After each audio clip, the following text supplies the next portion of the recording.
Kita lanjutkan dialog kita dan sekarang telah bergabung bersama kita wartawan Sinar Kontan Cipta Wahyana. Selamat malam Mas Cipta. Selamat malam.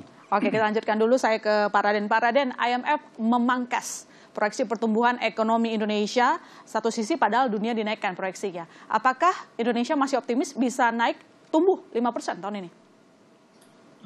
Kita akan mengusahakan ya mencapai 5%. Dan kalau kita bekerja keras, kalau tadi kecepatan vaksinasi kita kembali kepada apa yang kita sudah capai di awal ini, yang akhirnya kita bisa mencapai vaksinasi di atas 1 juta nanti di bulan Juli. Kita harapkan ya, kalau tidak ada persoalan supply ini, maka kita bisa mencapai itu. Ya. Kalau jadi tidak ada masalah supply, artinya kalau ada masalah supply?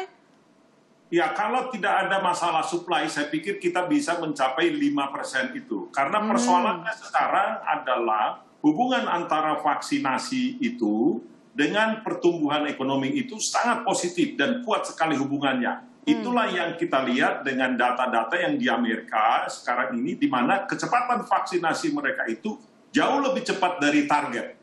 Ya, itu yang membuat pertumbuhan di Amerika atau pemulihan di Amerika itu jauh lebih baik dari perkiraan semula. Jadi vaksinasi memang sangat berpengaruh. Oke, artinya optimis mencapai 5% kalau tidak ada namanya embargo vaksin, begitu Mas Cipta. Lantas, bagaimana pandangan redaksional selain tadi soal vaksinasi? Apakah kita punya cara lain untuk skenario optimis lebih dari 5% pertumbuhan ekonomi di tengah pandemi COVID-19?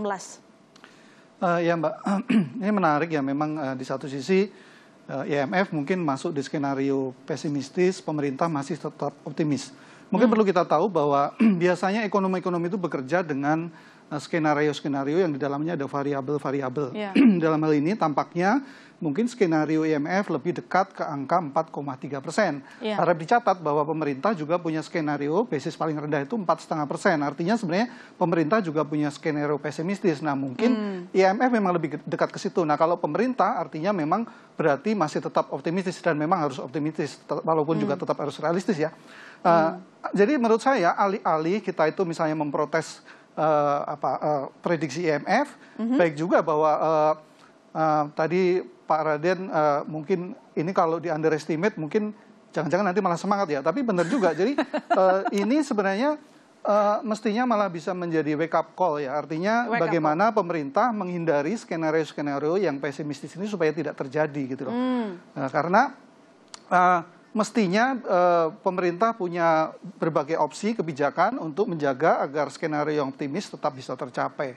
Perlu kita catat juga mungkin hal lain ya yang perlu kita perhatikan dari laporan IMF itu sebenarnya selain pertumbuhan ekonominya hanya salah satu soal angka, yang lain sebenarnya yang ditekankan soal tidak meratanya pertumbuhan atau pemulihan yang tidak seragam. Ini juga mesti diantisipasi ya, karena ini ada di tataran internasional, pemulihan yang tidak seragam, Amerika mungkin lebih cepat, kita mungkin tertinggal, tapi juga kalau kita lihat di dalam negeri, ini juga terjadi di tataran struktur ekonomi kita, bahwa mungkin perempuan, orang muda yang skillnya lebih rendah, itu mungkin terdampak lebih besar.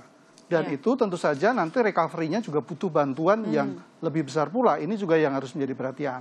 Di samping itu, pemulihan yang tidak seragam itu juga membawa efek-efek ketidakpastian. Misalnya sekarang fluktuasi rupiah yang belakangan muncul, ini juga mesti diantisipasi. Jadi saya kira ada hal-hal positif yang bisa diambil dari dalam tanda kutip mungkin prediksi yang agak pesimistis dari IMF ini. Oke, baik. Tadi kalau Mas Cipta bilangnya wake up call untuk pemerintah, saya ke Bu Sinta. Kalau Bu Sinta sendiri, apakah ada stress test bagi perusahaan dengan proyeksi penurunan proyeksi ekonomi untuk Indonesia dari IMF pun dengan proyeksi pesimis pemerintah nggak nyampe 5%? Ya, sebenarnya kalau kami dari dunia usaha ya sudah memprediksi dari awal memang pencapaiannya itu antara 3-5% itu ya. Jadi memang buat kami biar IMF mau menaikkan global, menurunkan Indonesia, itu sebenarnya kami sudah punya persepsi sendiri karena kami di lapangan dapat merasakan sendiri gitu apa yang terjadi. Nah, menurut kami justru kalau ekonomi beberapa ekonomi negara maju seperti Amerika misalnya, di mana kami juga ekspor ke sana dan lain itu lebih cepat pulih itu membantu kami gitu. Jadi buat kami kalau ekonomi global bisa cepat lebih tinggi itu akan berdampak positif buat Indonesia gitu. Jadi sekarang yang penting buat kami adalah pekerjaan rumah di Indonesia sendiri gitu. Bagaimana kita bisa tadi saya katakan ya, pertama mengendalikan pengendalian COVID-nya karena itu ada direct impact kepada konsumsi masyarakat, confidence masyarakat juga karena kita kan sebagian besar kan konsumsi domestik ya, jadi kalau mau demand-nya terus di-create lebih besar ya tentu saja ini pengendaliannya juga mesti lebih cepat. Tapi selain itu tadi yang saya katakan memang mendorong insentif stimulus yang lebih targeted gitu. Jadi kalau dilihat tadi lebih targeted. Lebih targeted karena kalau dilihat ada dampak-dampak seperti ini sekarang tidak bisa ada pulang mudik gitu kan, akan impact kepada beberapa pariwisata, gimana kita bisa memberikan insentif kepada mereka gitu. Jadi ini sangat targeted dan ini sudah jadi policy mix ya pemerintah sebenarnya udah benar nih, cuman kita nih harus betul gimana bisa mempercepat dan bisa lebih inklusif, lebih meluas ya, jadi lebih cepat, lebih banyak yang bisa lebih merasakan. Dan yang tadi, yang ketiga itu yang reform, social reformnya. Jadi itu mesti terus dilanjutkan gitu. Kita nggak bisa mikir cuma jangka pendek. Kita mesti lebih pikirkan jangka menengah panjang dan reform struktural ya yang dilakukan pemerintah ini harus bisa jalan dan bisa diimplementasikan. Makanya ini yang berdampak juga kepada bagaimana kita doing business, efisiensi kita. Ini semua bergantung juga. Jadi saya rasa ada beberapa elemen yang harus diperhatikan pemerintah dan saya rasa optimisme daripada pelaku itu jelas ada karena kita lihat sudah ada perbaikan gitu. Tapi kalau kita mau boosting supaya tadi dikatakan Pak Raden biar aja mereka underestimate kita untuk menunjukkan itu, ini benar-benar harus implementasinya bisa jalan. Oke, baik. Gimana Pak Raden tanggapannya dari Bu Sinta? Tadi programnya udah bagus katanya, cuma pelaksanaannya mungkin agak dimaksimalkan. Ya, kita akan tetap memperbaiki diri ya. Jadi pemerintah sekarang ini sangat responsif ya. Kita tidak menyatakan bahwa apa yang kita lakukan sudah baik semua. Ya, kita menyadari itu. Itu sebabnya kita selalu menerima masukan, berbicara dengan Bu Sinta, berbicara dengan para wartawan, berbicara dengan dunia internasional. Ya, kita juga tadi itu apa yang dikatakan oleh siapa teman yang dari Mas Cipta. Ya.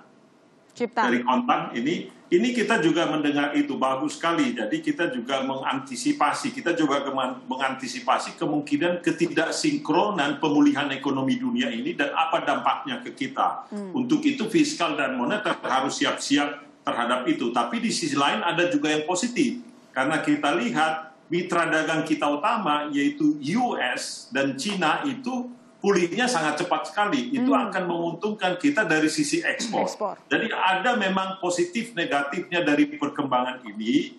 Untuk itulah kita harus antisipatif dan responsif. Kita ingin mendengarkan dari semua pihak. Kita juga mau melakukan perubahan-perubahan, dan kita mengakui bahwa kita tidak sempurna, tapi kita mau belajar dan memperbaiki diri. Itu yang penting menurut kami. Udah menenangkan hati pelaku usaha belum, Bu Sinta? Apa yang dibilang sama Pak Raden?